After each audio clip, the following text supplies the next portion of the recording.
The Lord be with you. A reading from the Holy Gospel according to Luke.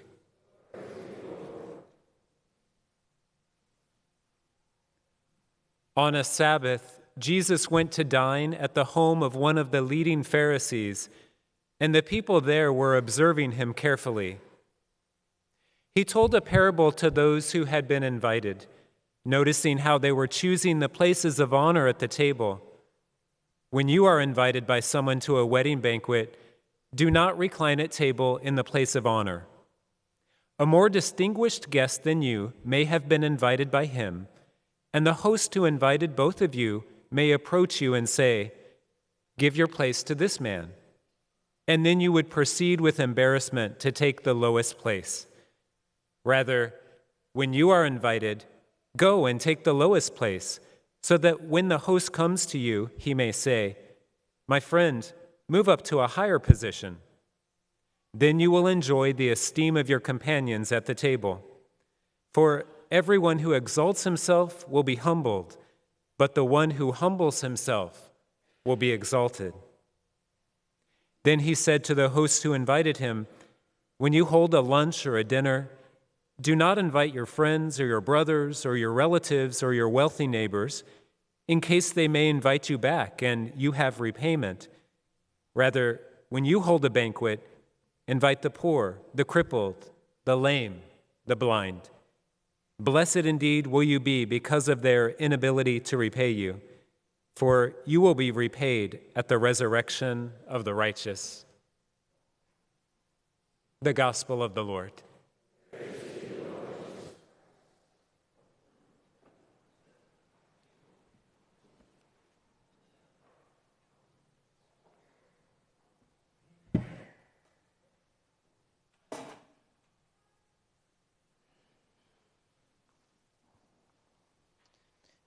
Dear friends, there is a story told about a politician. He was a governor, maybe even in Florida, I don't know. But the story seemed that he was he was apparently a very unassuming and modest man who tried to serve the people. And maybe like if you face situations like this in the state of Florida, you run around to make sure the emergency procedures are in place, and it certainly was one of those days for him. No time for lunch, no time for breakfast. He finds himself at the function at the church. It is late afternoon, and the man is hungry. So they're serving food, like any good church function will do. They have a chicken on the menu, probably was a fried chicken. Go to the line, and the man, as he comes to get his food, the hunger really gets the best of him. And the lady who served the chicken gives him a piece. He goes like, "I'm sorry, ma'am, but I'm really hungry today.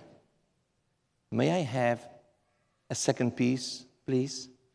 She said, "Sir, there's one piece of chicken per person." She said, "But I'm really hungry."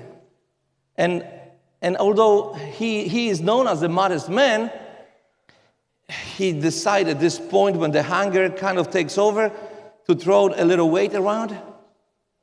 He says, "Ma'am, do you know who I am? I'm the governor of the state." The lady looked at him. She says, "Sir, do you know who I am? I'm the lady in charge of the chicken. Take the piece and move on." Last week, in our reflections, and the passage that we were reflecting upon was the idea of the narrow gate. There was the question of how many will be saved and how do we gonna get there? The apostles wonder and ask Jesus, how many will be saved? How is that gonna happen if the gate is so narrow? How it's going to happen? Who's going to go through? What is going to take? It seems that today the Lord gives us the key to unlock that narrow gate. And the key is humility. It is a beautiful gift that is entrusted to us. A gift that in today's world, it seemed to be quite forgotten, overlooked, and I even believe in many ways dismissed. Because as we look around, the sense of humility today is this idea of being a doormat, or being disrespected, or just simply good for nothing. When in truth, humility allows us to find that place within us that is called truth and identify the depths of whom we truly are. You know, interestingly enough, the word humility comes from the Latin word humus. And that word means earthly. From that very word also comes that statement and that phrase that we use to identify somebody, that we say he or she is down to earth. We enjoy people as such. We find ourselves to rejoice in their company because one way or another we somehow can relate to them. Because why? Because they are down to earth. Which for us here is the gift of humility. Is that idea of being of service for one another. The idea of being humble is not to be of a doormat, but rather to know your worth and your value, and to respect and to protect and to share with greatest ability that we have.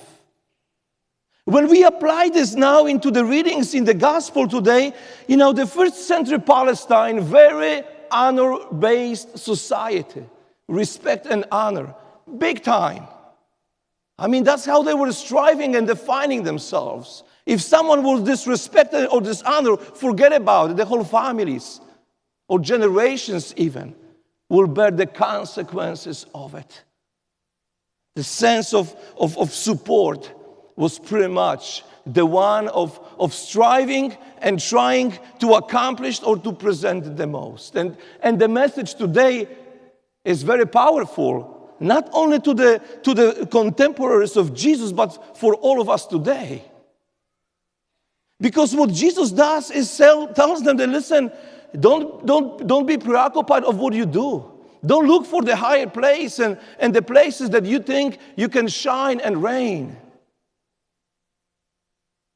But rather be very humbled in the way of allowing yourself to be invited to come up. It seems that churches like this, our churches are this ideal of humility, Most people sit in the back. Isn't that the truth? We just don't invite them up. Maybe we should do it more often to kind of bring the point home. To really try for us to reflect upon that significance of it. In our everyday life, we all tend to strive for the places of honor. When you go to a concert, what is the best place? Stage front ready, Go to a football game, the seat right behind the bench.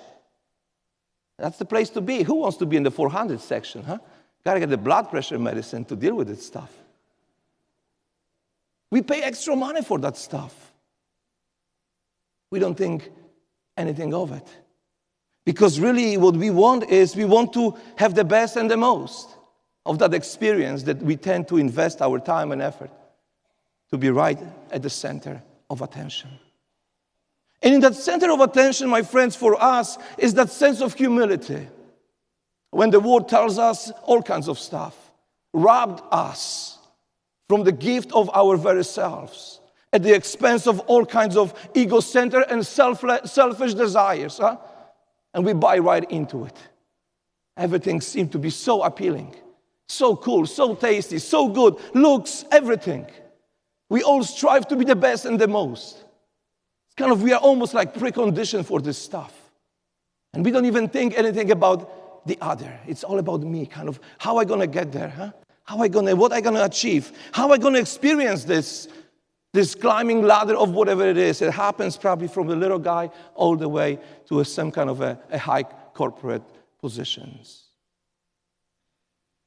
And we know in the process that betraying ourselves and losing the self-worth, we tend to lose ourselves. Because the gift of truth and humility is within each and every one of us. That sense of earthliness, that way of being down to earth is part of our own gift that we have received from God. And we embark on this beautiful journey of life to either make those choices to support it or not. Either we're going to fuel the desires of the Lord to build our character, or we give in the ways of building our ego. Self-centered, never satisfied, always hungry, longing for something we don't have and we want to have. We don't even know what it is. And in those ways of life that humility offers us to grow are those daily choices and decisions that we make.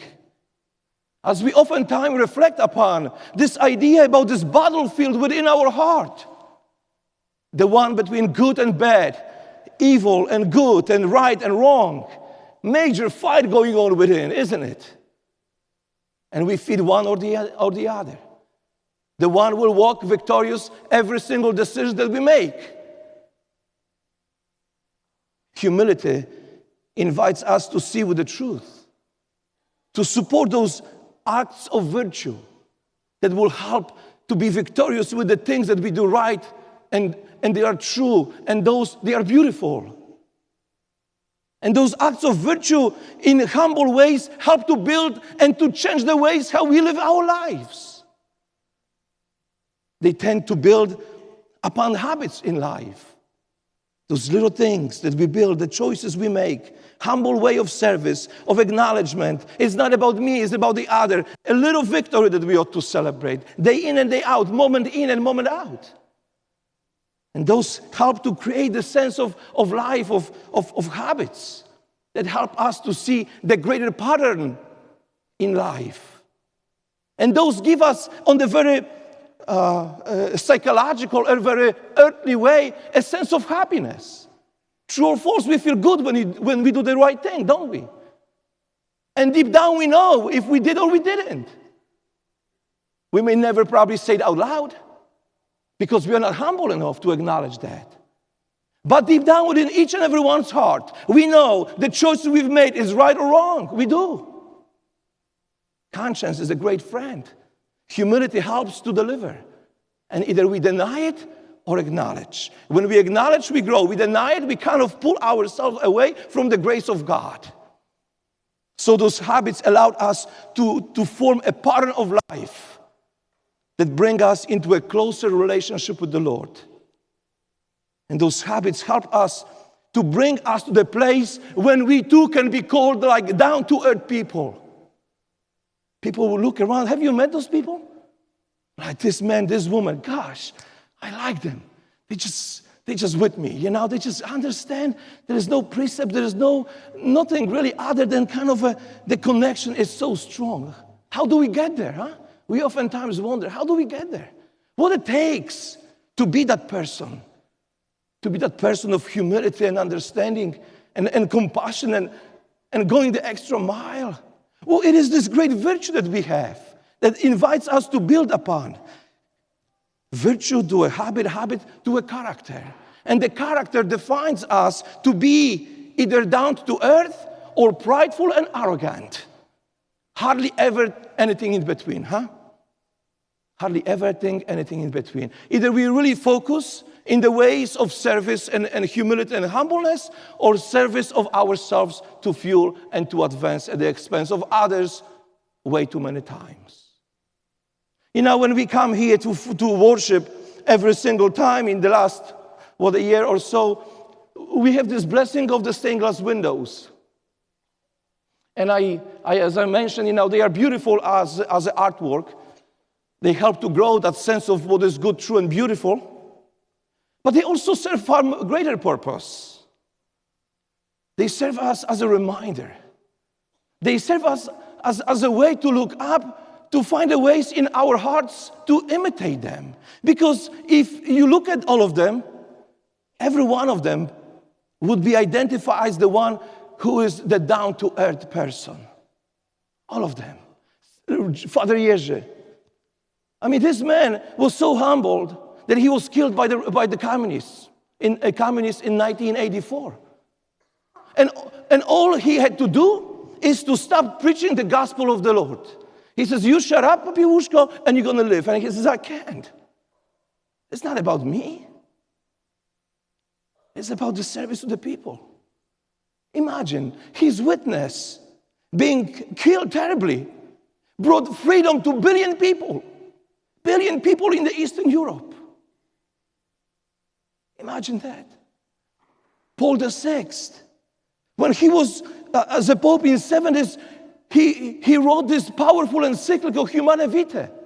People say, listen, Paul, forget about this. He was writing about this evil of abortion.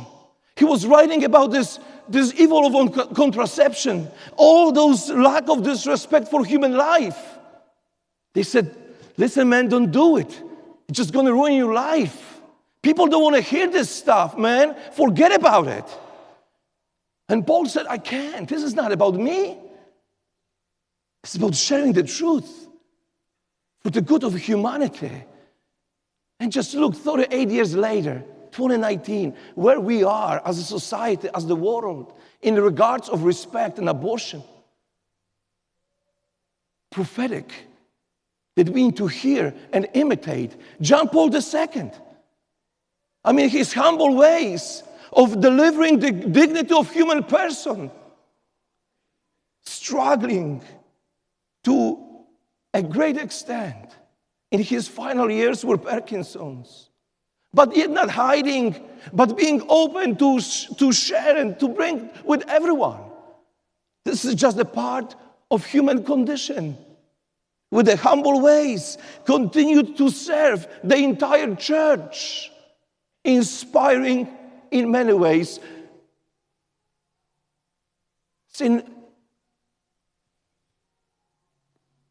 I need to read it. Saint Damien of Malachi. Saint Damien. A powerful man who volunteered to go to the island of Hawaii to serve those who were ill with leprosy. Nobody want to go. He did. Because in his life, in his heart, was that desire of humble service. To advance in the ways, to bring the good news of the gospel. Don't worry, I will not go through all 16 of them. That's actually something that we can do together. Maybe when we come here and reflect and have a moment of time. Maybe to look up and see the history and what they represent for me and in this time in my life. How is this idea to live a humble way, life of humility, touches my heart?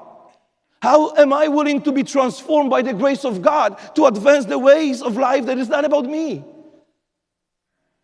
but it's about loving service down to earth for the sake of one another? The invitation for us, friends, is to grab the key to the kingdom of heaven and hold dearly in our hearts and our hands and our words and our deeds.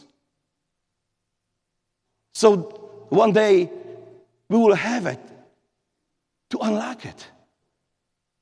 When the Lord calls us to be with Him and His kingdom, so He can that day invite us to a higher place that we all long for, place that we desire to be. But here and now is the work to be done to advance in that ways. May He grace us with the gift of sacrament we celebrate and the word we hear. May we open our hearts to the gift of humility and advance in the ways of discipleship together. Amen.